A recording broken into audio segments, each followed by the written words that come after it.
Good afternoon, everyone. My name is Peter Kaplan. I'm a retired housing professional and the policy chair of the Housing Alliance Board of Directors. We've assembled a great panel today to survey the policy and legislative landscape for housing as we begin 2021. First, Emily Caddick of the Affordable Housing Tax Credit Coalition will address legislative and policy changes affecting the low-income housing tax credit, the country's major source of capital for the production and preservation of affordable housing. Then, Victoria Beret of the National Low-Income Housing Coalition will discuss the larger federal housing landscape with emphasis on the recent COVID-19 relief bill and how changes in control of the White House and the Senate may affect federal legislation and policy priorities. And then Gail Schwartz of the Housing Alliance will conclude by discussing the Alliance's state legislative focus for the year and how the Alliance will work with its national partners to deliver more public resources to address our nation's housing crisis. Before I begin with our first speaker, introduce our first speaker, I want to go briefly over how we will handle your questions. At the right of your screen, you will see a Q&A box where you can write any questions you have. Keep in mind that you will not be able to see this screen if you use the full view screen option. After each speaker has finished her presentation, we will take a short time to address one or two technical or clarification questions. Once all three speakers have completed their presentations, we should have 10 to 15 minutes to answer your more substantial questions. We encourage your questions, so please write them down as they occur to you. I'd like to thank Andrea Menino of the Housing Alliance for monitoring the questions for us. And now it is my pleasure to introduce our first speaker. Emily Caddick is the Executive Director of the Affordable Housing Tax Credit Coalition, where she leads the major advocacy effort for the low-income housing tax credit. Prior to joining the coalition, she was a Senior Director of Policy at Enterprise Community Partners, where she also played a major role in advocating for the housing credit, as well as other housing and community development programs. She also helped to lead the Action Campaign, a nationwide coalition of more than 2,000 organizations and businesses working to expand and enhance the housing credit. The affordable housing community owes Emily a great debt for her tireless efforts on behalf of the low-income housing tax credit. Please welcome Emily Caddick.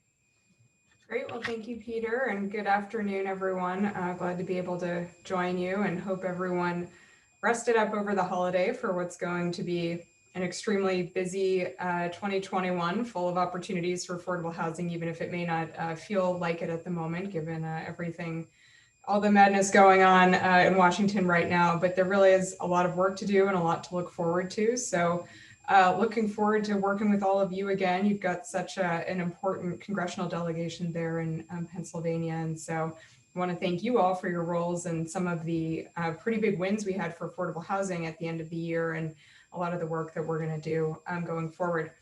So I'm just going to pull up presentation here and get started.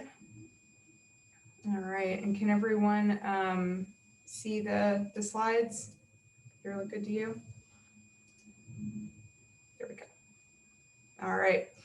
So let's start on the high note of what we ended 2020 with after a suspenseful few days and, would or would not the bill actually come together? Would the president sign it or not? We did finally have signed into law just before the end of the year a major piece of legislation that included some real highlights for affordable housing. And I'll let Tori talk about some of the highlights for the HUD programs, but want to especially hit on the wins for the housing credit. This was the first time we had anything signed into law on the housing credit, aside from disaster relief, in almost 3 years, and or I guess almost 2 years, sorry. But really took a tremendous amount of work to get anything on the housing credit into this year-end bill. We were wedging these provisions into a piece of legislation that was really mostly extensions of expiring tax provisions, and our proposal was not, but we managed to get it done, and that's because of all of the bipartisan support we've built up over many years. So Obviously, the thing we're most excited about, this was our top priority for many years, was getting the minimum 4% housing credit rate finally enacted into law. It's a permanent rate. We don't even need to go through the exercise of extending it like we did with the 9% rate. And the impact is going to be huge, especially because of the hit the credit rate took during the COVID crisis and the corresponding cuts to the federal borrowing rate. So the estimates from Novogradac and Company are that this change alone is going to finance another 130,000 affordable homes over the next decade than would have otherwise been possible. Obviously, we're going to need a lot more as we recover from this crisis, but that's a huge start. And we had a lot of members of Congress on both sides of the aisle who just really did a lot of lifting to make this possible. I shared the language here. I'm not going to go through it, but the summary I'll provide is essentially that it's supposed to be prospective only. We had made the case that we wanted the 4% rate to be retroactive so that developments that were stalled throughout the year because of COVID could still access it. Congress basically said we can get you the 4% rate, but it's not going to be retroactive. There are certainly some ambiguities in the language we're all working to navigate, and we hope that whether it's the Joint Committee on Taxation or the IRS, we can get a little more guidance on that going forward. But the main takeaway is it's a permanent prospective 4% rate. There was also a sizable disaster allocation for the housing credit. It's available for about a dozen states. Pennsylvania is not one of them, so I won't spend much time on that, but a lot of resources in there too. I think it amounts to about $1 billion in housing credits there as well. And then, of course, the $25 billion in rental assistance, which was so important, not the $100 billion that had been asked for and that was included in the House bill earlier in the year, but will certainly go a long way, at least get us into this new Congress and administration. And then there was also the omnibus spending bill that got attached as well with pretty strong funding for HUD. So again, I'll let Tori talk more about those pieces, but just again, want to thank everyone for the work, finally getting the 4% rate across the finish line. We had a lot of supporters from your state, and excited to be able to take that off the to-do list for next year, or this year. So let's talk about what 2021 is going to look like, or what we know it will look like. Obviously, it's kind of, we have, dealing with a historical event every few hours here, but we do know the outcome of the elections, and much to, I think, a lot of people's surprise, including probably even the Senate Democrats, the Democrats ended up winning both Georgia Senate seats, meaning that there's going to be 50-50. The Senate will be split 50-50 with Vice President-elect Kamala Harris breaking the tie. So the blue wave did sort of materialize, though, with about the narrowest margin possible, actually the narrowest margin possible in the Senate and a narrow margin in the House. So by virtue of having majority status, the Democrats do get to decide, what comes to the floor. They get to lead all of the committees. They're going to be able to more easily confirm the Biden administration nominees. So, whereas I think a lot of us were probably looking ahead to 2021 and thinking there might be some drawn out fights over some of these nominees. Now with the Georgia elections having gone the way they did, that does seem less likely. Certainly some will be controversial, but not expecting the same drawn out process. And then the key thing for housing programs is that in the majority, they can take advantage of the budget reconciliation process, which you'll all probably remember being used for tax reform, which is basically the way that the majority party can bypass the filibuster and use only a simple majority in the Senate. So now if you're looking at things like COVID relief or infrastructure, some of the other Democratic priorities, these are things that they will have to rely on having everyone from Joe Manchin to Bernie Sanders on the same page. But if they can do that, then they can pass some of these things without needing to pick off any Republican votes. So that really kind of changes everything in terms of the ability to enact a lot of the proposals the Biden administration is coming in with, a lot of priorities for the Democrats. That said, because there's really no room for error, all the bipartisan support we've built for affordable housing is going to be as important as ever, because you really can't lose anyone on any side of the political spectrum within the Democratic Party, or for some of these things, you may need to pick off some moderate Republicans, even if Democrats can do quite a lot without them. So I think I'm not going to spend much time on this. I think everyone's very aware of how this is going to shake out in terms of leadership, but Chuck Schumer is going to stay the majority leader. Mitch McConnell will be the minority leader. But I did want to flag some of the key committees, and I think having, say, Sherrod Brown instead of Pat Toomey heading the banking committee is just completely different agendas for affordable housing. Over on the finance committee, which oversees the low-income housing tax credit, Ron Wyden, who's actually one of the leads of the main housing credit legislation, is about to become the chairman of the committee. And one thing that's significant is Chuck Grassley, who's been the chair, is term limited. And so Mike Crapo, who's actually a big supporter of the housing credit, he's signed on to housing credit bills in the past, and gets along quite well with Senator Wyden, is going to become the ranking member. So we are optimistic that they could have a shared agenda that includes quite a bit for affordable housing, and even more broadly, middle income housing, issues like that. I think we're going to see just generally finance committee leadership that's very favorable towards affordable housing. Over on the House side, no changes here, and really no changes to the key committees that impact housing issues over there either, since the House is staying pretty much in the same hands, just with a narrower margin. But that brings us to the newest part of the equation, which is the incoming administration. And what was, we all spent a lot of time diving into before the election is the $640 billion housing proposal that the Biden administration is coming in with, which covers everything from expanding and strengthening the low-income housing tax credit to making Section 8 an entitlement, creating a renter tax credit, $100 billion affordable housing trust fund, a lot of new programs, expanding a lot of existing programs. And until the January 5th elections, I think a lot of us were wondering how much they were really going to be able to achieve in Congress, and whether a lot of it would have to be done on the regulatory side. But now that everything's changed, it does seem like, especially some of the pieces that already have support in Congress, for example, expanding and strengthening the housing credit, you can kind of check all the boxes. It's already passed the House, it's been supported by Senate leadership, it's part of the Biden plan. What are we waiting for? So I think some of those could be almost low-hanging fruit, which is kind of crazy to think about given how hard it's been to enact anything on affordable housing for so many years.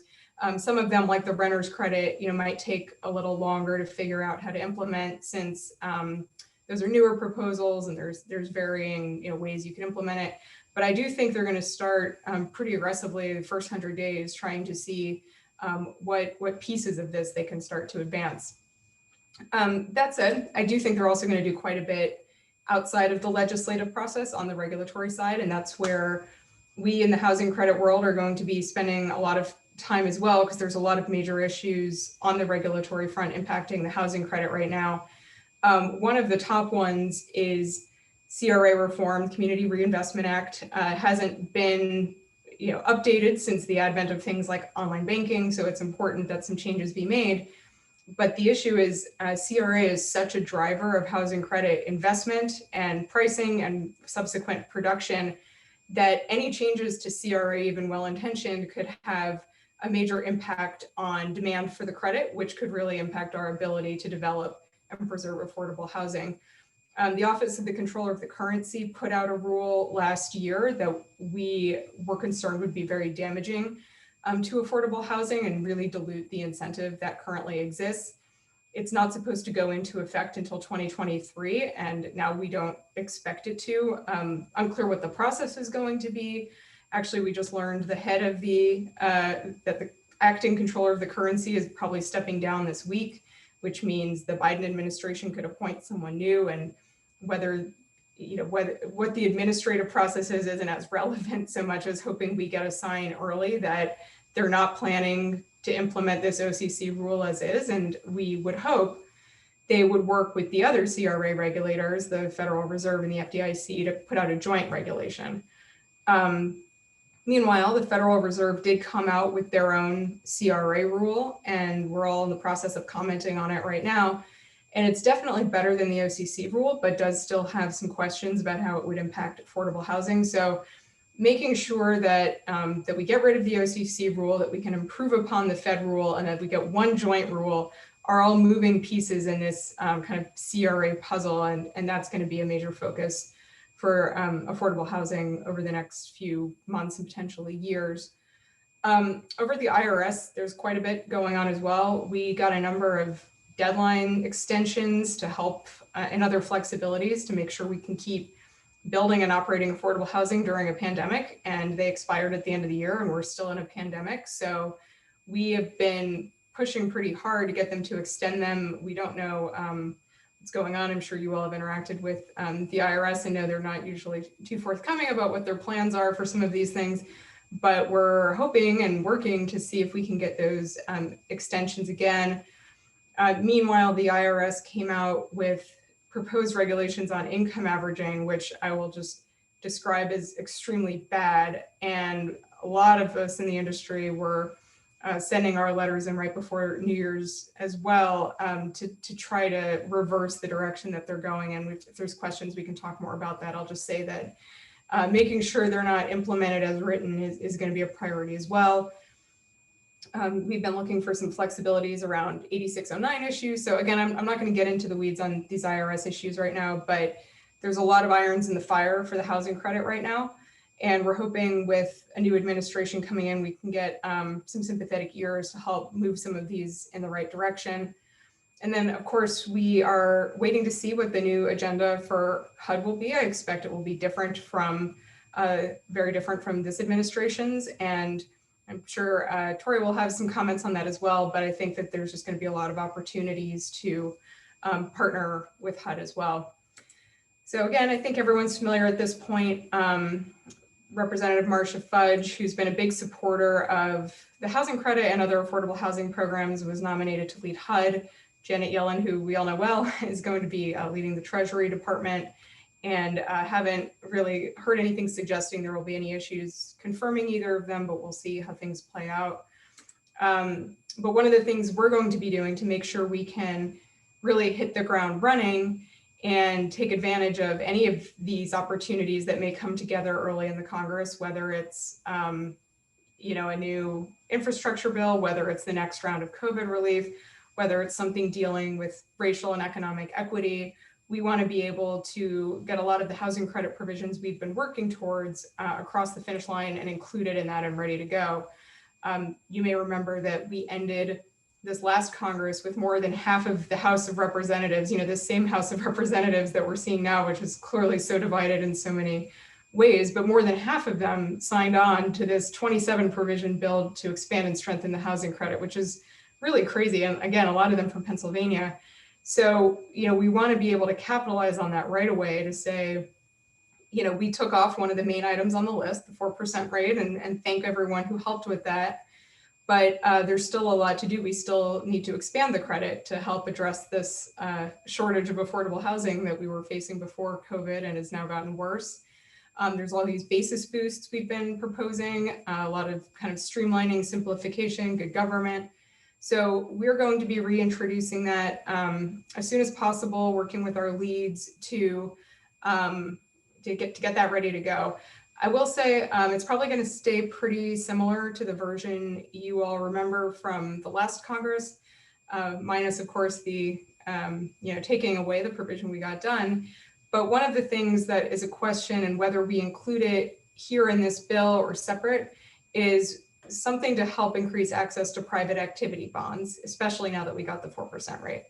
And that's been a growing issue. And now, the 4% rate is going to just accelerate the need for more bonds. So, we got a lot of support this year as part of the COVID response to lower the 50% threshold for bond financing to 25%.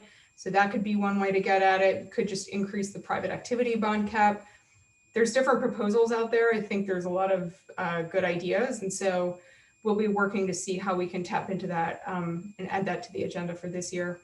But that's really top of mind for us. I should note that we had a couple of our leads on the bill who did not return to this Congress. So Johnny Isakson was our second lead Republican, and he retired, which is why there were the 2 Georgia Senate seats open. Maria Cantwell and Ron Wyden, fortunately staying on, and Todd Young, who really worked hard for our win at the end of the year too. And then over on the House side, we've got the same 3 here, but Kenny Marchant was our lead Republican, and he retired as well. So we're going to be recruiting some new leads to help work this. I think there's a lot of interest in in taking the lead position on this bill because it is one of the kind of rare bipartisan proposals out there, and something that really has an impact. And, I think if this crisis has taught us anything, it's, just how important having a home is. I think everyone gets that more than they did even before. So we're optimistic about what we're going to be able to get done in this Congress. I think, there's a lot of, the path isn't as clear, but I think there's going to be a lot of different paths. And so we're just getting ready for anything, and hope you all are ready to, get back to work with the Pennsylvania delegation. I know you all do a great job, and looking forward to building up our co-sponsors again and seeing what we can get done for affordable housing. So I'll stop there, and I think we'll do questions at the end. Yes, we're going to do questions at the end. We don't have any technical or clarification questions right now, so we'll go right into our next presentation. And thank you, Emily, very much for a great presentation. So it's now my pleasure to introduce our next speaker. Victoria Beret is Senior Organizer for Housing Advocacy with the National Low Income Housing Coalition. Tori mobilizes advocates in New England, the Mid-Atlantic region, Alaska, and Hawaii to act on a variety of affordable housing policies, including the latest COVID-19 relief package. She also manages the NLIHC's State Partner Coalition Network and creates content for a variety of the coalition's publications and campaigns. Tori is really well known to many of us here in Pennsylvania because before she joined NLIHC, she served as Communications and Project Manager at the Housing Alliance of Pennsylvania. And in her current position at NLIHC, Tori remains a valued day-to-day partner and close friend of the Housing Alliance. Please welcome Tori Beret. Thank you so much, Peter, and thank you so much to the Housing Alliance for having me. I'm always excited when I get the chance to, excuse my cat. Hey, don't do that, please. I always get the chance to, always get excited when I get the chance to be on this side talking to you all, and I do miss my fellow Pennsylvanians too, so it's nice to again be here. I am going to be talking about our policy priorities for 2021. First of all, I just want to give a little bit of background for those that aren't familiar with the work that we do at NLIHC. So we are a coalition that's dedicated solely to achieving socially just public policy that ensures people with the lowest incomes have access to safe, decent, and affordable homes. Emily touched a little bit upon the really awesome news, which is great. So I won't go into, I don't want to do too much overlap here. But we were super excited. We've been working really hard. You all have been working extremely hard, especially with all your efforts to dissuade Senator Toomey from taking away the eviction moratorium extension. That was huge. Really, really appreciate your efforts. I can't say enough. We wouldn't have been where we are now with this success without your help, and it's hugely appreciated and recognized on our end. So we received $25 billion in emergency rental assistance, and as well as an extension on the eviction moratorium until January 31st, 2021. The $25 billion is, so each state is going to get a minimum of $200 million. We estimate that Pennsylvania is going to get $852 million. It's an estimate. I have the links that I'll share out with y'all after my presentation so you can see where we're getting our estimates from. 90% of the funds are going to be used for, should be used for rental assistance, utility payments. Rental assistance includes forward impact rent, and then 10% then can be used for case management and other services. And then funds must be used for households with incomes below 80% AMI, with priority to those that are 50% AMI, incomes with 50% AMI or below. We do have recommendations. So there's a lot to this bill on the rental assistance piece. And so we have a lot of recommendations to the Treasury We submitted a letter to them with our recommendations, and again, I'll share that link with you all. It's on this PowerPoint presentation.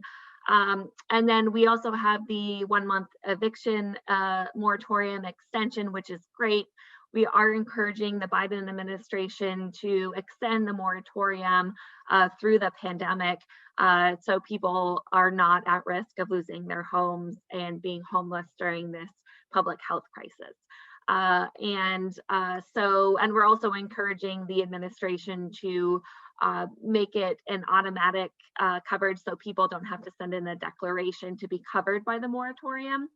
And we also want to see that all stages of the eviction process be stopped, because right now landlords can go up into the part where they actually kick people out of their homes, but they can do the entire process up until that part. So we want to see that stopped as well. So we do have a sign-on letter that we're sending to the administration. Our deadline is on Friday, so we would love if folks can sign on to that. Oops, I just clicked on something by accident. Okay, so then in addition, combined with the COVID relief bill, we had the fiscal year 21 appropriations bill. So the COVID relief bill was part of that appropriations bill.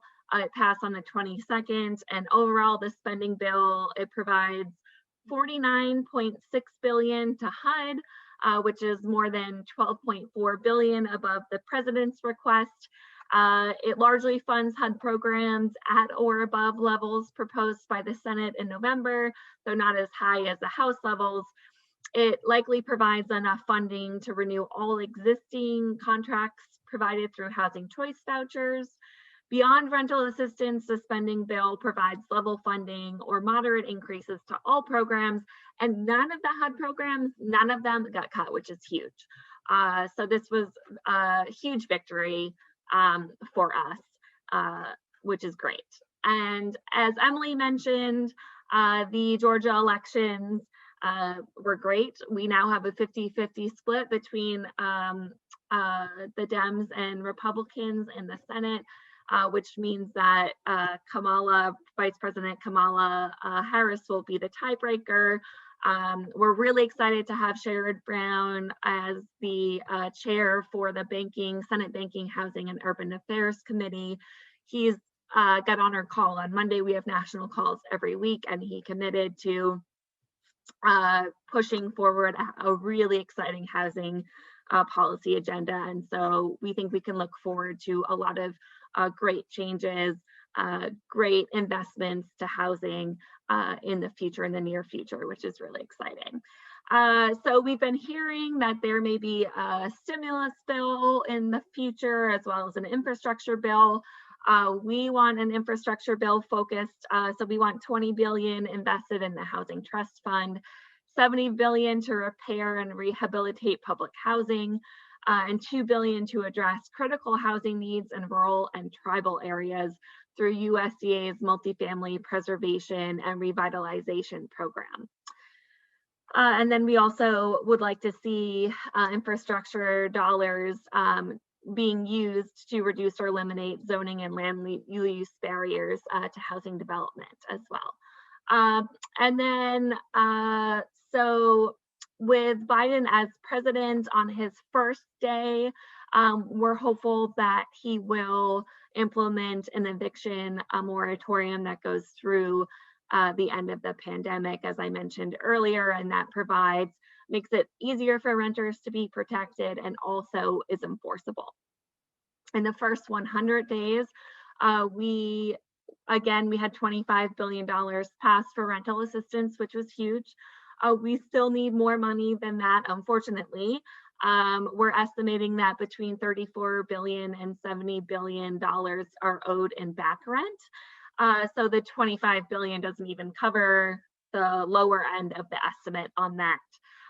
So we do need more funding for rental assistance. We're working on trying to figure out that estimate as I speak. Our research team is on it. We're also looking for an additional $11.5 billion for HUD's Emergency Solutions Grants program to help and respond and prevent outbreaks among the homeless people experiencing homelessness in the shelters, and to really make sure that people are being protected that are experiencing homelessness. And then we'd also like to see some housing choice vouchers, 26 billion in housing choice vouchers as well. So we are really excited because with the new Biden administration, we're hopeful that we are able to get some long-term housing solutions enacted. And President-elect Biden committed to a large affordable housing plan. And part of that plan was he proposed providing Section 8 housing vouchers to every eligible household and creating a renter's tax credit to bridge the gap between wages and housing costs, ensuring that no household spends more than 30% of their income on rent. And we just want the renter's tax credit should be targeted to extremely low income renters. And it could be provided directly to renters or to property owners in exchange for lowering rents to levels affordable to the lowest income households. Other elements of the Biden administration's housing platform was to include $20 billion for the Housing Trust Fund, which is a great start. We would ideally like to see more than that. Elizabeth Warren proposed for $40 billion a year for the Housing Trust Fund over 10 years. We want to see capital investment in housing because we also need to, we need to bridge the gap for renters, but we also need to increase the supply. There's a lot of areas across the country that have a low shortage of homes. So we need to expand the supply as well. And of course, expand and reform the low-income housing tax credit to better target the credit to the households with the most needs. And we also need to make sure that we need to preserve and rehabilitate our nation's public housing infrastructure. A lot of that infrastructure is crumbling, and we need to make sure that those repairs are made and that we don't lose those units of housing either. We also would like to see, there's a National Housing Stabilization Fund that was part of a larger package that was bipartisan. And we would like to see, it was proposed last year, we'd like to see that enacted, which provide a barrier, a way for folks that are experiencing housing instability to not be evicted, but rather to get the money they need to stay stably housed. So we would love to see that, as well as we're urging the administration to consider enacting federal legislation to establish a national right to counsel. An estimated 90% of renters don't have representation in housing court, and as a result are far too likely to lose their cases and face eviction. And then we'd also are committed, and we know that the President-elect Biden is very committed to climate change, to ensuring that we do something on climate change, and especially as it relates to housing. Climate change has been creating more frequent and destructive disasters, making the most marginalized people very susceptible to harm from these disasters. So we're hoping that there's a few reforms that we would like to see enacted by this administration in order to further protect people that are in the lowest incomes from damage from climate disasters. And then we know that President-elect Biden made a commitment to enforcing and strengthening anti-discrimination laws, that he had made a commitment to reverse the Trump administration's harmful rule changes. The Trump administration made changes to the 2015 Affirmatively Furthering Fair Housing Rule, the 2013 Disparate Impact Rule, and the 2016 rule to provide equal access in accordance with an individual's gender identity. So we'd like to see all of those rule changes reversed by the administration. We'd also like to see commitment to reversing President Trump's anti-immigrant proposal to prohibit mixed status families from living in public and other HUD or USDA subsidized housing. The administration should also work to expand the Fair Housing Act to ban discrimination based on sexual orientation, gender identity, marital status, and source of income. And moreover, federal protections are needed to ensure survivors of domestic violence, dating violence, sexual assault, or stalking have access to safe, accessible homes and the ability to leave unsafe housing situations without risking possible homelessness. And then safe, stable, affordable, and accessible housing is vitally important for people who have been involved with the criminal or juvenile legal system to successfully reintegrate into their communities. However, formerly incarcerated individuals face tremendous barriers to accessing housing, putting them at risk of homelessness and recidivism. We'd like to see the Biden administration keep their commitment to ensuring that 100% of formerly incarcerated individuals have housing upon re-entry, and to eliminate barriers keeping these individuals from accessing public assistance, including housing supports. So I flew quickly through that, I apologize. But please feel free to contact me. Thanks so much for having me on. And yeah, I'm open to answering any questions that y'all might have, and that's my contact information. So thanks so much. Great. Well, Tori, we have one question for you that we're going to take care of now. It's more of a technical clarification thing, Sure. and then we'll have some other questions later on when we're done with our programs. And that is that is the NLIHC advocating for a CDC moratorium to cover end of lease term evictions? End of lease term. Oh, yeah. So evictions that like what is that called? So just cause, like evictions that just somebody at the end of their lease term, the landlord says, I don't want to renew your lease for no particular reason, just because they feel like it. Right. I know that we want to make sure the moratorium protects against non-payment of rent, and I know we've also mentioned no cause evictions as being a concern as well. And so that is a suggestion that we're making to the administration as well. Good. Thank you very much. Thank you for a great presentation, and really enjoyed it. And now it is my distinct pleasure to introduce our final speaker. Gail Schwartz is the Associate Director for Policy and Strategic Initiatives at the Housing Alliance of Pennsylvania. Gail works with the membership of the Housing Alliance to address pressing housing problems in southwestern Pennsylvania and across the Commonwealth, and leads advocacy efforts at the state and federal levels for the Alliance.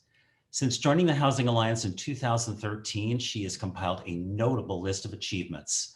These include organizing the Alliance's lobby days in Harrisburg and Washington, D.C. annually, leading a landlord engagement initiative that led to the creation of the new Housing Navigation Unit and Landlord Risk Mitigation Fund with the Allegheny County Department of Human Services, and most recently, providing technical assistance and support to new landlord-tenant mediation programs in response to COVID-19 across the Commonwealth. And she'll be speaking about that program, those efforts later in the conference. With her background in social work, Gail brings an extremely valuable perspective to housing advocacy and problem solving. So please welcome virtually Gail Schwartz. Thank you. Thank you for that amazing introduction, Peter.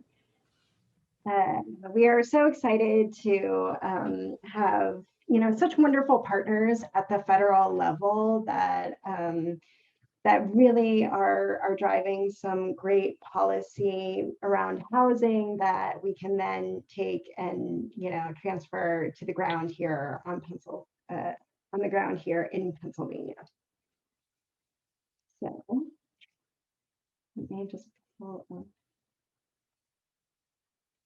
So in looking at our own policy priorities for the year ahead, it really is taking what's happening at the federal level with these new resources getting created and making sure that they transfer and are implemented well at the local level. So the first place in which we are going to do that in this year is really looking at the emergency rental assistance that was passed as part of the most recent COVID-19 relief package. So the Treasury Department did announce yesterday that Pennsylvania's allotment is, just over 847 million. So 55% of that is definitely going to go to the state. 45% of it is going to be allocated to localities, cities, and counties that have more than 200,000 population. Now, these localities do have to opt in. That application was due last night. I think that there was 19 total localities, counties, and cities that were eligible to opt in. We don't know if all made that decision, but in the event that a community opted not to get a direct allocation from the Treasury, that money would then go to the state for them to manage and administer. So we're currently researching the mechanism in which the program can be designed and implemented. We do believe that at this point there will need to be some sort of legislative action. We're not 100% sure what that legislative action looks like, but we have been talking with folks in the governor's office, and we've been talking with folks in the legislature. So we are confident that that will get moving quickly. All parties seem to be very, very motivated to get, this program standing up and running very quickly. Again, there's also this local implementation piece. We actually had a presentation on it this morning with some folks who are going to be operating this program locally. The great thing about the virtual format is that if you couldn't attend the session, you can go and watch the recording of it if you're interested. So I encourage people to do that. But again, we are going to be convening people to really share amongst each other and peers what are some of the things that they need to talk through and figure out to get these programs, again, up and running as quick as possible. It's a very large program. It's a lot of money. It's a very ambitious program with a very, very ambitious timeline. It really is, spending nearly $850 million, in about 6 months. You may be able to cash checks after, September 30th, and you have until December to spend down all the money, but you really do need to have all of the money at least allocated towards something or promised to landlords and tenants needing the rental assistance by September 30th. So it really is an ambitious program and will require a lot of work happening very, very quickly.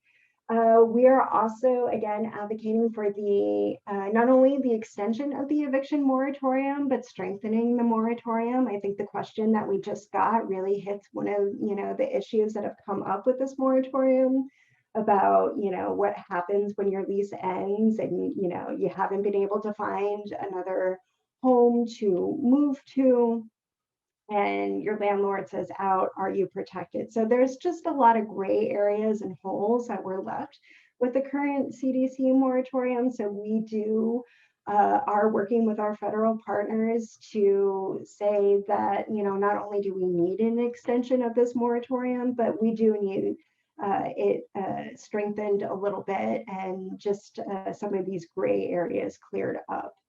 In the event that does not happen, then we absolutely will mobilize to advocate for a moratorium on the state level. But again, that's only in the event that we don't get the federal moratorium extended. Last year, we did have a pretty big legislative win at the end of the session with the creation of a state housing tax credit. Again, this is a housing tax credit that really mirrors the federal low-income housing tax credit. what ended up happening is, you know, we got the program created. We got kind of the piggy bank or the fund or the vessel for it, but we didn't quite get the funding attached to it. So we do need to work to get that funding allocation this year. So the program does, when it's fully up and running, would be a $10 million allocation annually. And then we always work with the Pennsylvania Blight Task Force to develop a slate of blight bills.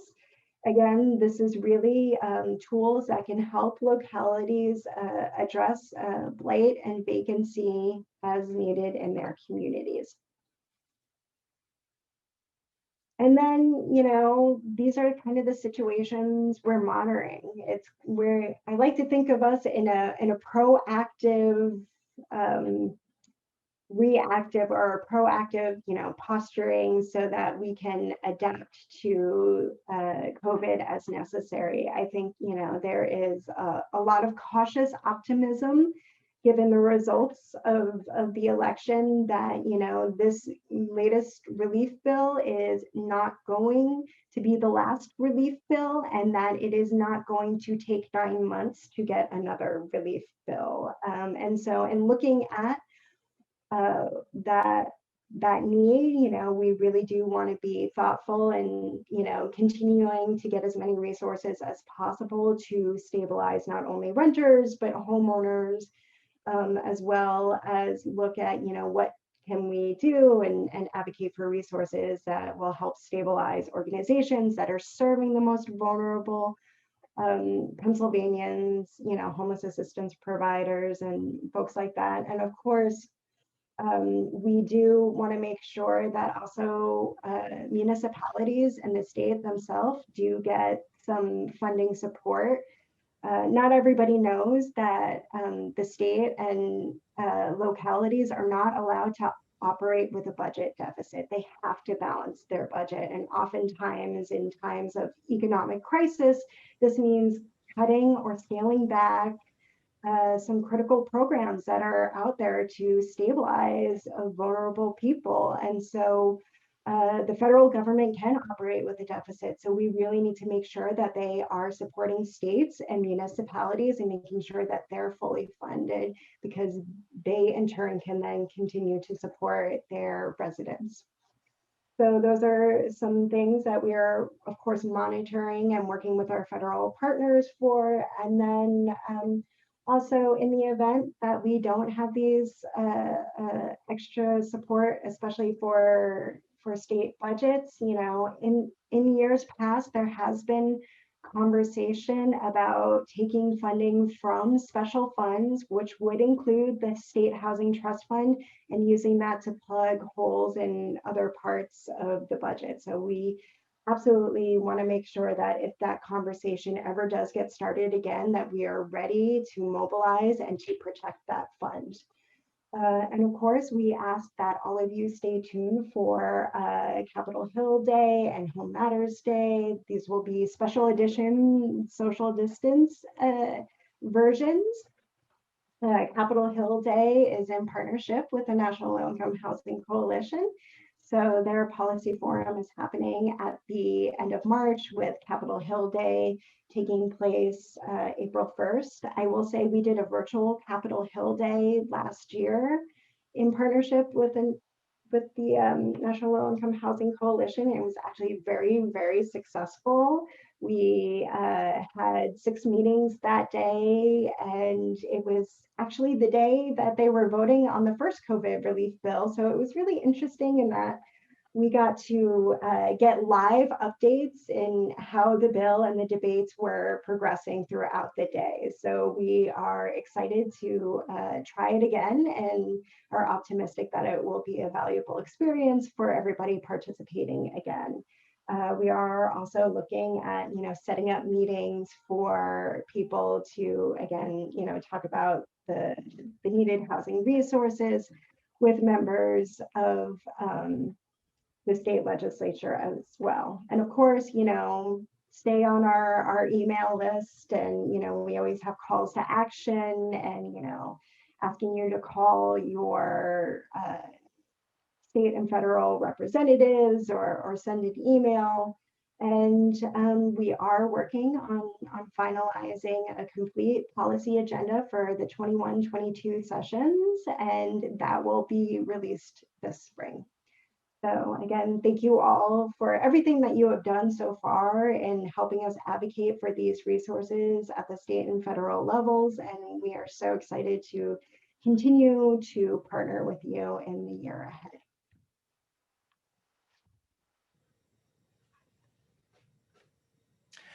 Gail, thank you so much for your presentation, and thanks to all three of you for great presentations full of lots of really valuable information. As promised, we have about 10 minutes for some questions, and we do have a few questions. One is that has there been any discussion of creating a national program to prevent mortgage foreclosure similar to the HEMAP program? And I guess this is for Tori, really. Great. So we have not been, we focus on resources for the lowest income folks. So we tend to focus mostly on rental assistance programs. I'm not aware of any. I feel like some of the COVID relief package did have, or I know that some of it did have resources for foreclosures. I am not aware of any discussions on the creation of that type of program, but again, I'm not in the scoop on the home ownership side of things. So I'm sorry. Oh, that's okay. It's very understandable. A second question is, what work is being done to adjust regulations? With the moratorium in place, we're unable to pay arrearages for people who are behind. When the moratorium is lifted, will these households still will owe more than 6 months rent and not be able to get grants to cover some of those arrearages? What are your thoughts about that? Are there going to be any changes in regulations so that it'll be more flexible and cover people who have extended rent arrearages? Yeah, so we're hoping, so the funds that are coming in now are very flexible for the rental arrearages. And then we are working on, we have a whole host of regulation recommendations that we have available. And we also just sent the Treasury a whole host of recommendations that we've been getting from partners on the ground. And so if you have recommendations that you see are missing from our recommendations, please send them to me. We can forward them along. But we've been in contact with the folks at Treasury and with Congress to let them know about all the issues. I'm leading a state and local implementation working group on Wednesdays. Actually, I have one today at 3 o'clock. We've been talking about implementation of these programs and the shortfallings and the issues in terms of getting that money out on the ground and helping people. So those calls are open to the public. Please feel free to get on them. We'd love to have your input and support on those calls too. So yeah, we're doing the best we can we know there's a lot of hurdles to overcome with the implementation of these programs. And we also know that the deadlines are really short. And so we're trying to, we're really encouraging the administration, the Treasury, the folks, at the federal level to really think about to make the regulations as broad as possible, as flexible as possible, so that people on the ground can really implement these and get this money out as quickly as they can, helping the most people too, because once you have all these restrictions, then it gets harder and harder to get that money out and to help people that really, really need it. So. Good. And I think, I'm just going to piggyback on that. With the new emergency rental assistance, it can go back, as far back as a year. So it can go back more than that 6 months. It really does depend and does have a high degree of flexibility that is allowed to meet each unique rental situation. So you get up to 12 months of assistance, and then there's even an option for an additional 3 months. So we are hoping that will cover, at least the length of the CDC moratorium, but hopefully go back further, because we know you know, with our own state rental assistance program, we were not super flexible with that. And so unfortunately, it did not fulfill its promise with only a third of the money getting spent, despite communities being overloaded with applications. So we know the need is out there and still out there. And so we're going to, the challenge is that whether or not we can spend the money all down in the window, but we do believe that there's actually a need for more money, and we'll continue to advocate for that. This next question is primarily for Gail, and it is related really to what we've just discussed. And that is that there are only 6 state legislative session days between now and March. What is the plan to convince the legislative leadership to appropriate the COVID rental and utility assistance funds quickly? Like I said, we've been in conversation with folks in the legislature and the governor's office, and you know, it's really, really promising that folks are committed to getting this up and running. You know, I don't have a crystal ball and can't guarantee results, but I think everybody is disheartened by the lack of success from the previous program, and I think is pretty motivated to get help to Pennsylvanians. I have a question. We've about 5 minutes left, and I just am going to take the privilege of being the moderator to ask one question, and that this is primarily directed to Tori, but years and years ago, there was an amendment to national housing law called the Faircloth Amendment, which limited the increase in the public housing stock in the United States. And as someone who watches the shrinkage of public housing in our country and knows that it still plays an incredibly valuable and important role in helping extremely low income families and senior citizens, I'm wondering if there's any chance if as was suggested in a recent op-ed in the New York Times, could sneak in a repeal to the Faircloth Amendment in some of this legislation, and whether it could be advocated for by the NLIHC. That is a great question. We would love that. We've always been supporters of repealing the Faircloth Amendment. You're exactly right. We need more public housing available to folks, and we're also advocating for $70 billion for public housing repairs and capital investment. So yeah, that would be great. We have that included in our transition memo to Biden. But yeah, I really like that idea of putting it in maybe some of this legislation. Obviously, I don't speak for our policy team, but I think we could potentially be open to that. So yeah, definitely a reform that needs to happen. That's really great. That's really good to hear. We have just 3 minutes left. So if there's one last question, you have about 60 seconds to type it in and get it in there. But in the meantime, I'm going to take the opportunity to thank this wonderful panel. It was been great. Emily, Gail, Tori, you've all been great. I knew this was going to be an all-star team of housing advocacy, and I was not at all disappointed. And thanks again to Andrea and our hosts at CEvent for helping to put this together. And I apologize for my little glitch at the beginning. But at any rate, thank you very, very much for everything. And I think it was a really good panel. I know I learned a lot, and I'm sure our audience did as well. And thank you also too for your continuing hard work in this battle. It's been, or let's not get too warrior-like about it, but in this struggle to achieve a home within reach for not only every Pennsylvanian, but for every American. Thank you very much. It's been a great panel, and thanks to all. And thanks also to the audience for your questions, and also for attending today. We really appreciate it. Thank you. Thank you. Take care. Thanks, everyone. Appreciate Bye-bye. it.